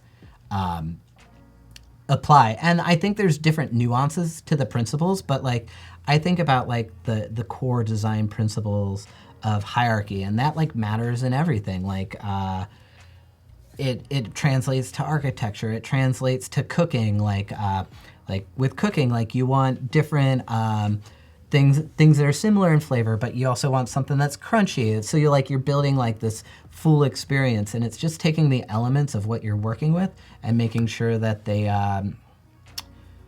make the best experience. Did that really answer it? I think I kind of rambled, but I think it all matters. Like, everything matters, and one thing does not exist without the other. And like, one thing that's, I think, always a challenge for people that might not be designers themselves or in creative fields is understanding that everything that you're designing is kind of like a Rubik's Cube. If you twist one thing, it shifts other things. Mm-hmm. So like, if you make the logo bigger, all of a sudden like the type might be too small. Or if you change that one color, all of a sudden the rest of the colors might be out of sync. It's like a delicate balance that you're trying to create. So yeah, I think it all matters. That's a really well put answer. Oh, so like, so Justin's clarifying, to understand like the physical aspects, do like digital designers need to understand the physical aspects? If you're talking about like specs and like printing CMYK versus digital, that's kind of a different thing. And I like to think of design as a team sport, and you just want to work with the people that can do those things, and it's a team, and like, you can do it all on your own, but I would recommend like working with people and learning things. Like, the internet's great, always be learning. Just search YouTube for anything and you will have the answer. That's how I taught myself Photoshop. That's how I taught myself to code. Yeah. That's what I got for you. You should learn as much as it interests you, and then maybe learn a little bit more after that and get the project done. These are all great questions, by the way, so please keep them coming. All right, let's move on to the next one. Yeah, thanks for sharing that. That was cool. All right, let's see. So this is by Josephine. It is a D1 perfume website. Ooh. Just in time for the holidays, people. Yeah, hey. Smell like meat and potatoes. For people who like things that smell good. Ooh, we got a French vibe going here. Fleur. I like the name. Fleur. Oh. Whoa, okay. Okay. All right. Okay, so I'm gonna, this Jump is right nothing, in. I'm just gonna jump right in from a user experience standpoint. I just really don't like the overlay popping up right when you get into a website. Like, to me, it's disorienting. I understand why businesses make that choice and why it's prevalent in design. However, I don't know if I want to sign in or log in or do all of this stuff. I want to like explore a little bit, and if I'm a return user, I want it to like through the power of cookies know that I've been there, or like have a simpler way to get to it. I think it takes me out of it and a little bit jaunting, but I do like how you've blurred the background out and how you've brought prominence. Like it's very clear that this is the action you want the user to take. So one thing, because I know working with certain clients, there are certain requirements. If the client were to propose that they really want something like this, how would you go about implementing a pop-up? So you know, like you're always tied to what the client wants, and you have to respect that they're paying you for your service and your expertise. It's a balance. I always try to propose solutions that make the most sense and make the best experience and talk to that. But at the end of the day, if they really want this because the numbers are showing that this performs really well for the market, who am I to get in their way? Like they've hired me to do that. I'm just going to do it in the most tasteful way possible, and I'm going to try to first approach it in like a different way, but then also like this is the nature of this marketing in general. So like you can't swim uphill all day. We can't all be salmons. So yeah, I would talk them through it, try to understand what's the underlying goal here. Because right now, like this is logging in versus like signing up for their email newsletter or like get a discount if you give us this thing. Whereas this seems like very much like this is the basic task that I've come, and I don't want to have to wait for the pop-up because I then think about like the development aspect. What happens if the JavaScript doesn't trigger? What happens if they're on a slow connection and now like the login experience is a little bit buried? That's excellent to point out Yeah. too. It's like working with developers because it goes hand in hand. Right, and it all comes together. Like everything has to work together, but the design itself is nice. That's a personal platform that I take just in general. So that has nothing to do Would you with the call that a hot design. take? I would say it's a hot take. I think the overlay's overused. Hot take. Hot take. But yeah, so what I would challenge you to do is find a way to get this to the user in a simpler way, where it doesn't have as much of a weight to get to it. Like it's like use the affordances of a website, you know, like the logins in the upper right hand corner, and people are they're gonna go down that road. And if it's a website that you need to be logged in to see, just make it the page. Like you don't have to have like everything else behind it. All right, let's start now. Cool. Yeah. So now Cool. we're at the front page. So yeah, right. it makes sense like that. It does. It's a bit of a turn off if you do get the thing right up front before I can even see the homepage. Can we start the animation over again? Like when it was loading? Because there was this moment that was really beautiful when it was still like loading. Before the flowers were on the background, you had this nice pink color and the abstract shapes, and I felt like that really embodied like the essence of like a French perfume. Like the French just kind of like they're gonna hate me if you're French and you're like keep me honest, like done the Yoda in French thing, but so. I don't know. I've been to Paris once and it was lovely, and I ate my face off and it was great. But like there's a confidence of not like knowing when to not is something that I always say with design, of like knowing when you don't need to do anymore. Like Fleur is setting the tone very quickly. You got this nice script that's working nicely with the type, and let's begin. Like all of that's working, but I don't know if you need the flowers. I don't even know if you need to show the perfume. Like I know that's like counterintuitive, but like you can pull back, especially if this is a high-end perfume. Sophisticated kind of Sophisticated, perfume. and that's what the logo's telling me. And if it's like not that, then it's like there's a disconnect between the logo and what's like the target market is for the project. So those are like the things that I'd really want to work out. There's nothing like wrong with the design per se. It's just like there's a disconnect between the visual representation and the mood that the logo's evoking. So it's just finding that in between. The balance, really. Yeah, because it's like it's there, and at first I was like, "Ooh, that pink, that's really muted and interesting. Like I'm intrigued. I want to know more." Yeah. Like show by not showing. I do want to point out that this is a good topic in terms of color. Something we talked about earlier about legibility, Right. about putting certain colors on certain backgrounds. I like the logo a lot, but one of the problems I see here is that it's a little difficult to even see the full logo because it's purple against the kind of gray background. So I would try to play with it a little bit. You could do a slightly different shade, different hue. Yeah, you could try to bring in like some of the pink that you have going on the right-hand side of the page and bring that into the F, because the purple is it's so close in value to the grays behind it. Like it blends together. But I would lean more to like white, like the About Us and our mission really pop off the page. Yeah. So, and I would reduce that background graphic. Like you have a nice layout. It's interesting. Like let the layout speak for itself. That's great advice. All right, let's go to start now. Ooh. Yeah, see, like this is pulled back a little bit more.